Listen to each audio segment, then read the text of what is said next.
Filton, 10. Fatema Zainab. Madeline Norman. Samuel Corner. Jordan Devlin. William Plasto. Leona Kamio. Charlotte Heed. Hannah Davidson. Ian Sanders. Zoe Rogers. The Filton 10. Palestine Action currently has 16 political prisoners across the UK, which is 16 too many. There are now 5 of our prisoners inside here. They were unjustly had the Terrorism Act used against them after their initial arrest. And that has meant that they have been under restrictive conditions.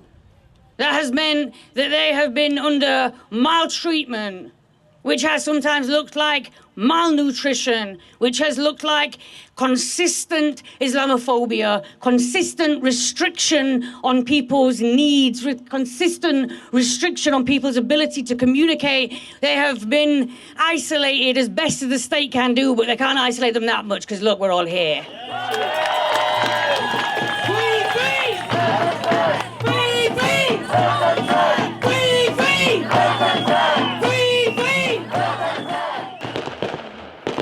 My daughter Fatema Zainab is one of the Filton 10 imprisoned here at Bronzefield. Fatema Zainab has always been an advocate for social justice, and she is a very compassionate and empathetic individual. She feels very deeply. Ever since the genocide started, as a family, we have attended national marches and emergency protests and boycotted religiously. As the genocide in Palestine continued to be live streamed, there were times when I could not bear to look at the horrific images and stories coming out of Gaza. This is when Fatema Zainab would tell me, if you don't look, how will you manage to feel? And if you don't feel, you will become numb and different and indifferent to the pain and sufferings of a whole population being mass murdered. 10 months into the genocide, and Fatema Zainab did not feel that her voice and the voices of the hundreds and thousands of people were being heard by the government. Babies were still being murdered, and innocents were being burnt alive. Fatema Zainab found herself in a distressing and helpless situation and did not want to be complicit in the genocide with her silence. Fatema Zainab strongly believes that no one is free until we are all free. And her taking direct action against Elbit is her testament to her certainty of this.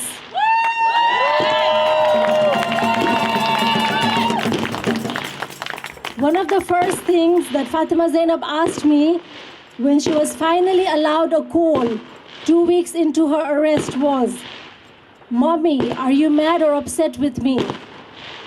And I want to say today, and I hope Fatema Zainab can hear me through the walls, that I am proud of you.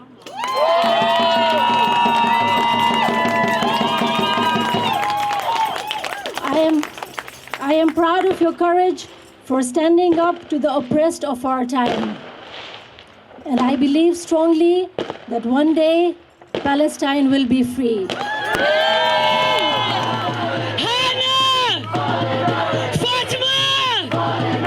Zoe! Lottie! Ellie! Fatema Zainab, also known as Ray, has been experiencing a particular form of repression inside. This has included them not being allowed the clips that are needed to tie her hijab. And then on top of that, male guards entering the cell whenever they want, when she has not yet covered up.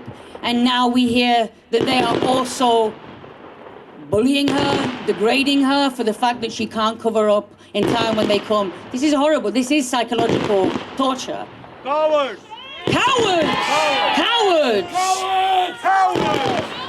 They've been putting Fatema Zainab, who's also known as Ray, through all sorts of bodily searches, all sorts of medical tests, urine tests, things that other prisoners are not having to experience. And we will be fighting for her rights to have a basic human dignity respected. Ray is a beautiful poet and wrote while they were in their prison cell. They used the words, "My fight starts now." Any Muslim here knows immediately that there is a very specific kind of person in this country who is not allowed to use the word fight. Even though within Islam we know that when we talk about the struggle, we are talking about the struggle against our own doubts, when we are talking about the struggle against our own hopelessness, when we need our faith during that fight. That is the fight that Ray was talking about, and yet during her court case at Westminster, that term was used specifically against them to vilify them as a terrorist. That term, terrorist, has been used against the British Muslim population for more than two decades. 2 decades. We have been called terrorists, and that has been used to justify the invasions of our privacy. It has been used to justify harassment. It has been used to justify attacks against us. And once again, it has been used to justify the treatment of Ray and the Filton 10 in prison. Additionally, once Ray arrived at Bronzefield, they had their initial urine test, which is a standard to be expected. However, explain to me, Bronzefield, why that test had to be done twice. You went in a second time and demanded more urine from Ray. Why? The third time, someone in a position of authority over her told her they were testing for something. What is the audacity of saying, "I'm testing you for something, let me take your urine"? How does that even work? And obviously, Ray, being 20 years old, being locked up and under authority, did not feel like they could question. The fourth time, they were told it was random. Random is meant to be around 10% of the prison population. Explain to me how a fourth time in 51 days counts as random. And then finally, the fifth time, around 2 months after their entry into Bronzefield, urine was taken again from Ray, ostensibly under the idea of a pregnancy test. Explain to me how someone who was not pregnant when they went into prison could suddenly be at risk of pregnancy. That says more about Bronzefield than it says about anything else. Oh.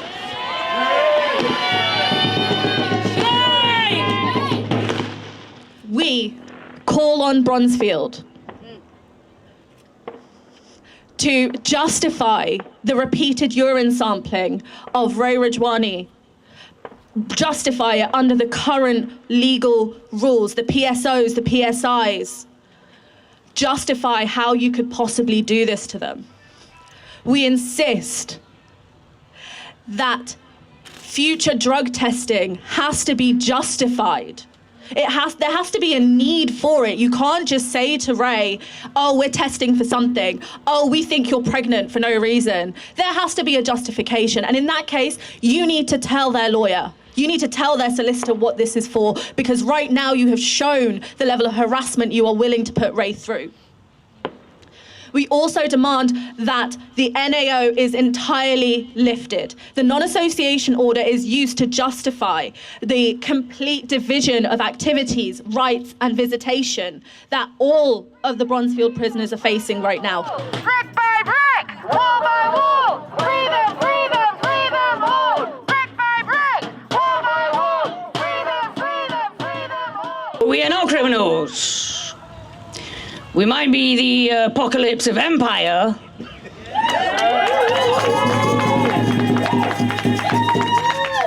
but I wouldn't some call us criminals. Now, we refuse reverie because when we pick up the hammer as Palestine Action, we're actually knocking history back into shape. We refuse the reverie, and that's why those fire extinguishers, they ain't even filled with paint. That's soap and water, that red, that blood, that red, that was already on the buildings. We just washed away the illusion.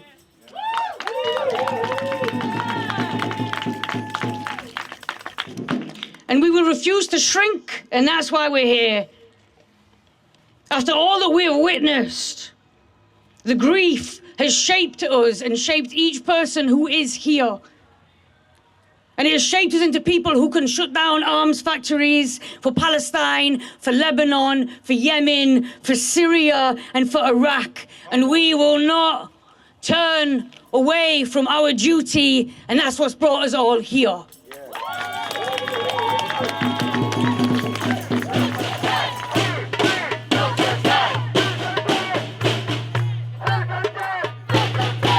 So I'm Claire. My daughter Zoe turns 21 last month. She should have had a party with her friends and family. She should have been starting her first term at university. Instead, she spent it here at HMP Bronzefield. But I'm so proud of her.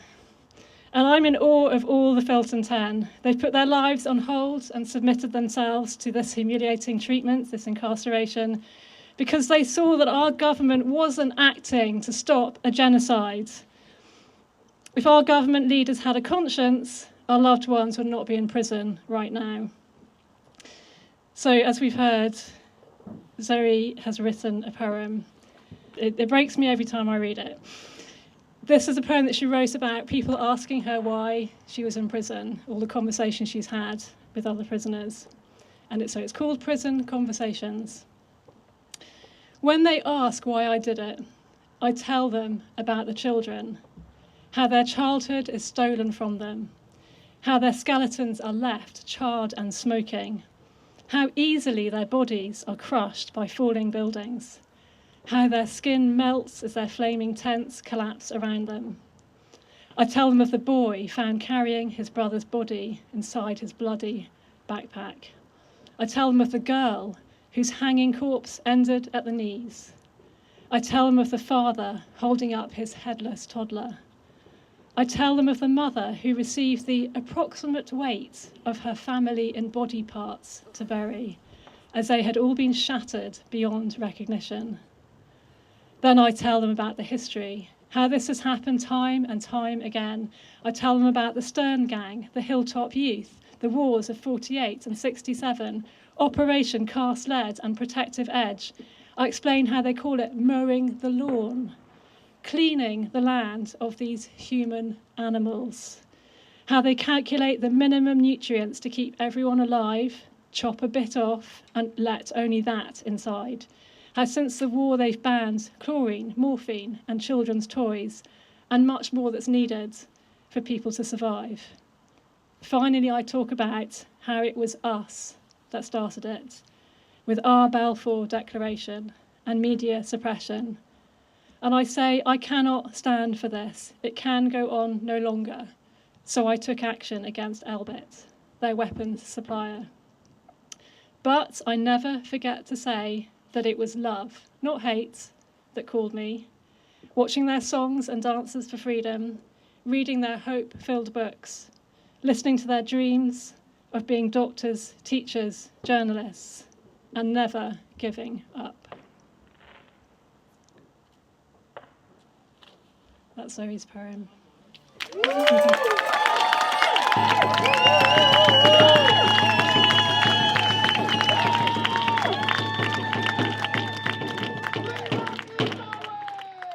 All right, so I'm going to bring Eleanor up, who is one of Lottie's loved ones. They're going to read the letter that was written inside there to the big Attorney General, because we will not take this lying down, will we?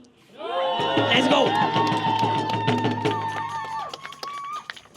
My name is Charlotte Head. I'm writing to you from HMP Bronzefield as part of the Free Political Prisoners campaign.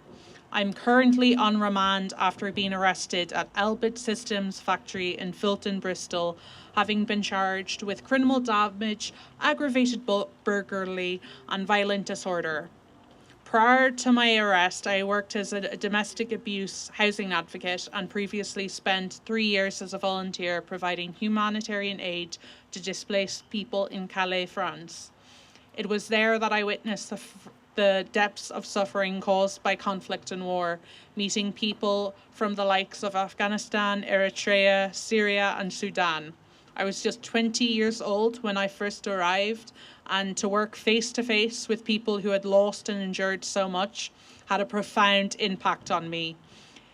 It is a direct result of this that I write to you now, facing the charges above. I know that over your career you have been opposed to fascist systems and that in the course of your work you are heavily invested in the need to uphold human rights.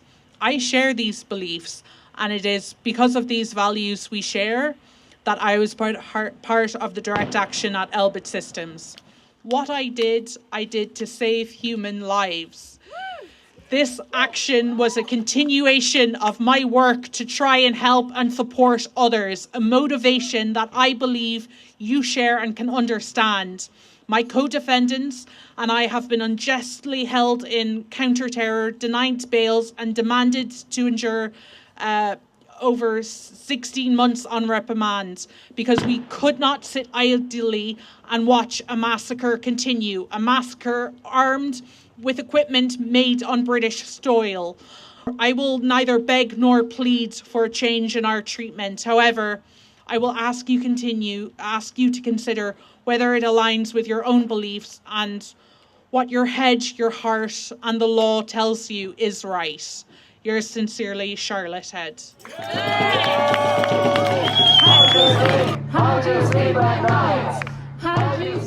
I'm Emma. My daughter Ellie is one of the Filton 10. I am a 57-year young single mother, still raising a 16-year-old. I live in South Wales where I work hard running my own small business in my local community. I too was arrested, wrongly arrested. Riot police entered my home showing no warrant whilst I was half naked. They seized my business tech and my 16-year-old's college laptop, handcuffed me and led me away. My only part to play in the direct action against the monster Elbit was to raise a young woman with a great moral compass.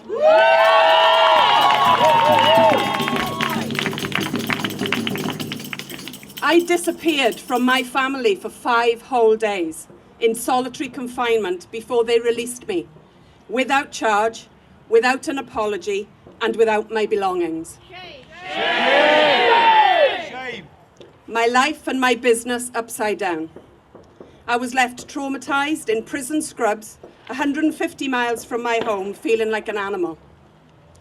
Look around you, people. Life has changed.